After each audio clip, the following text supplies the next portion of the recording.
Assalamualaikum warahmatullahi wabarakatuh. Bertemu kembali bersama saya, Wahyu Hindra Wirawan.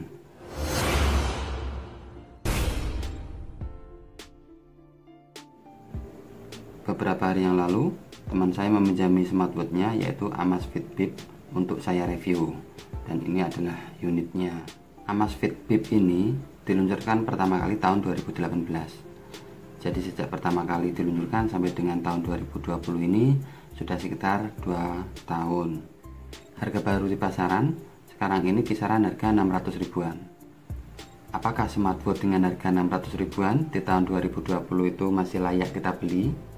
Terutama dilihat dari price to fiturnya. Jadi fitur apa saja yang bisa kita dapatkan dari smartwatch dengan harga 600 ribuan itu apakah masih layak di tahun 2020 ini? Coba kita bahas satu persatu, dimulai dari kekurangan dari Amazfit Bip ini. Kekurangan yang pertama yaitu tidak adanya fitur mic atau speaker.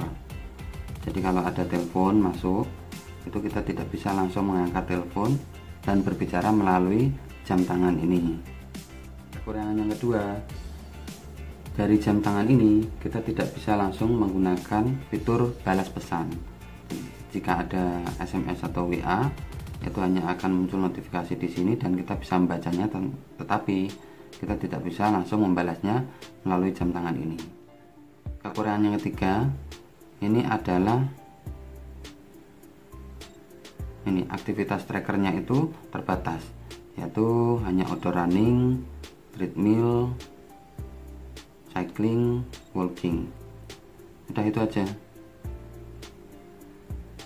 Jadi tidak bisa digunakan untuk mendeteksi olahraga yang melatih otot, misalkan bergelan atau sit up, push up, seperti itu nggak bisa. Kekurangan yang selanjutnya yaitu dari jam tangan ini, meskipun menggunakan aplikasi Mi Fit, itu kita tidak bisa menggunakan jam tangan ini atau smartwatch ini sebagai shutter kamera. Sedangkan banyak smartwatch sekarang ini yang sudah mendukung fitur tersebut. Jadi saat digunakan untuk selfie atau kita ingin mengambil gambar dari jarak jauh, kita bisa menggunakan smartwatch sebagai shutternya atau sebagai remote-nya. Itu lebih mempermudah. Tapi di Amazfit Bip ini itu belum bisa. Sekarang kita coba bahas kelebihan apa saja yang dimiliki oleh smartwatch ini. Kelebihan yang pertama yaitu layarnya. Layarnya ini sudah mendukung always on.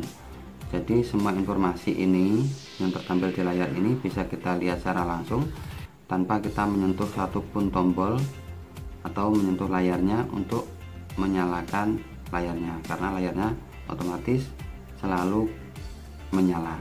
Kelebihan yang kedua itu dari baterainya. Smartwatch ini sekitar 3 hari saya pakai, itu persentase baterainya berkurang sekitar 9-10% saja. Ini sangat-sangat irit.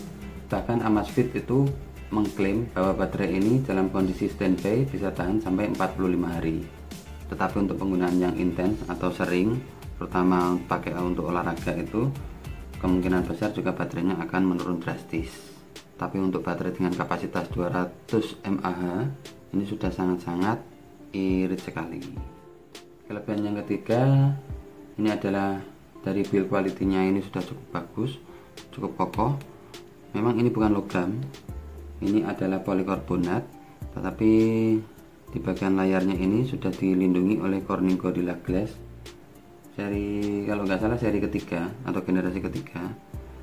Dengan ini posisi atau sisi-sisi sampingnya ini, sisi tepiannya kaca ini sudah agak sedikit melengkung atau biasa disebut dengan 2,5D. Sedangkan untuk tali bawahnya ini sudah mendukung quick release,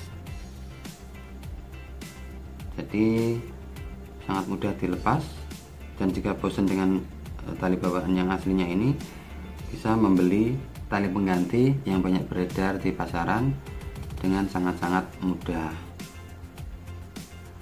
sangat-sangat mudah sekali ya.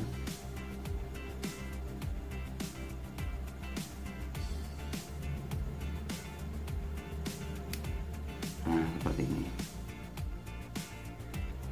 Kelebihan yang keempat yaitu smartwatch ini sudah memiliki GPS dan juga sudah memiliki kompas.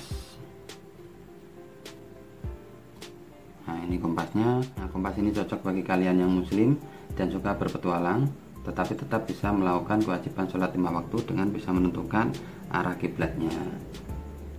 Dan GPS-nya itu sangat berguna jika ingin melakukan aktivitas luar ruang, misalkan seperti ini, outdoor running atau cycling, juga walking. Jadi dengan adanya GPS, trackingnya itu lebih akurat tanpa kita harus membawa HP saat kita melakukan olahraga atau aktivitas luar ruangan. Kelebihan yang berikutnya yaitu smartwatch Amazfit Bip ini sudah mempunyai rating IP68, yaitu tahan terhadap percikan air dan juga debu. Jadi lebih aman jika digunakan untuk aktivitas luar ruang, terutama jika saat kalian olahraga, kehujanan atau berkeringat lebih banyak. Ini tetap aman.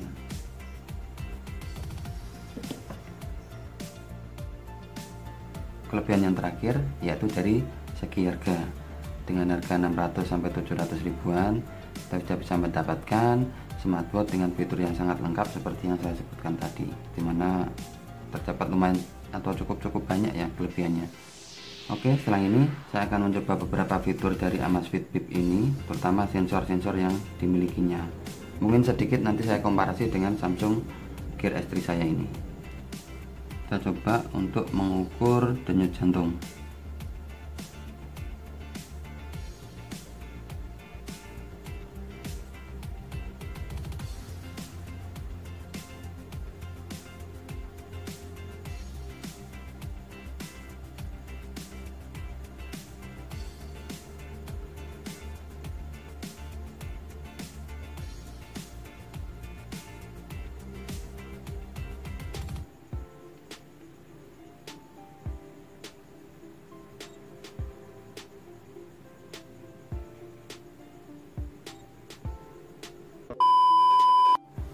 Ternyata menunya di sini tidak ada menu untuk mengukur denyut jantung secara terpisah. Jadi denyut jantung yang diukur di sini itu nanti masuknya saat kita melakukan aktivitas di sini, saat kita memilih aktivitas yang ada di sini. Nah, misalkan di sini untuk walking atau cycling, itu nanti otomatis saat kita melakukan aktivitas itu denyut jantung kita juga akan terrecord. Oke, setelah ini saya akan coba untuk menggunakan jam tangan ini, smartwatch Amazfit Bip ini, untuk menggunakan aktivitas di luar ruangan. Nanti bagaimana hasilnya, bagaimana akurasinya, terutama untuk tracking GPS dan menghitung langkahnya, apakah benar-benar akurat atau tidak. Karena dari spesifikasinya GPS yang digunakan di sini sudah menggunakan teknologi GLONASS. Oke, langsung saja kita pergi ke luar ruang.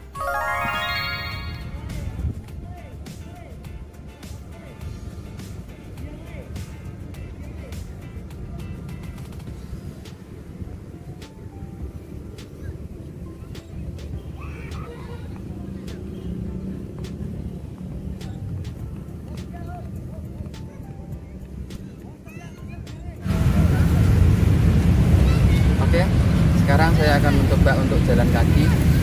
Kita lihat akurasi dari kedua jam ini untuk menghitung langkah kaki. Let's go.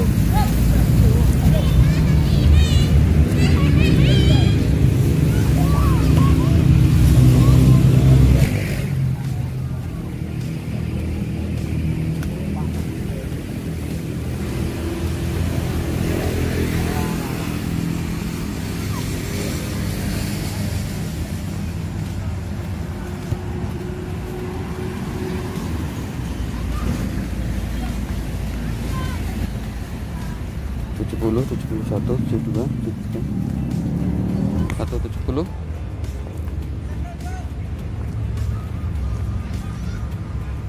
atau 80.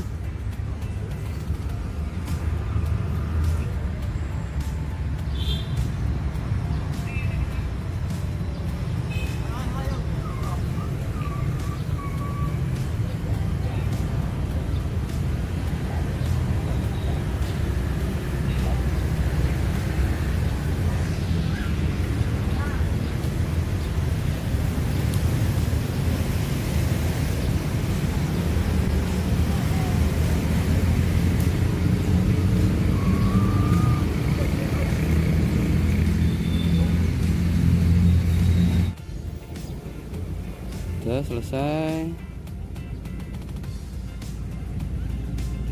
Selesai. 6 di Amazfit 614 langkah.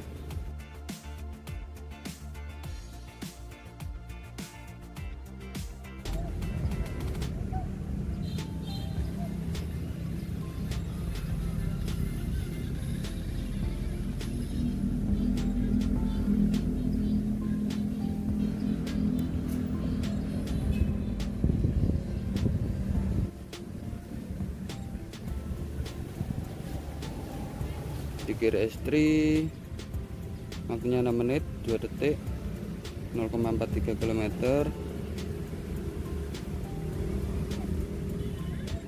Langkahnya mana? Langkahnya 602 langkah. Oke, memang ada selisihnya. Hitungan manualku ya sekitar 600-an. Ya, kita kembali ke studio. Dari hasil tes tadi, hasilnya cukup akurat, terutama untuk menghitung jumlah langkah dan untuk akurasi trackingnya. Jadi GPS-nya itu berjalan dengan baik. Sekarang kesimpulannya, dengan harga 600 sampai 700 ribuan, Amazfit Bip ini di tahun 2020 ini masih sangat layak untuk dimiliki. Dari beberapa fitur yang sudah saya sebutkan tadi, beberapa keunggulan dan beberapa kelemahan itu memang saling melengkapi.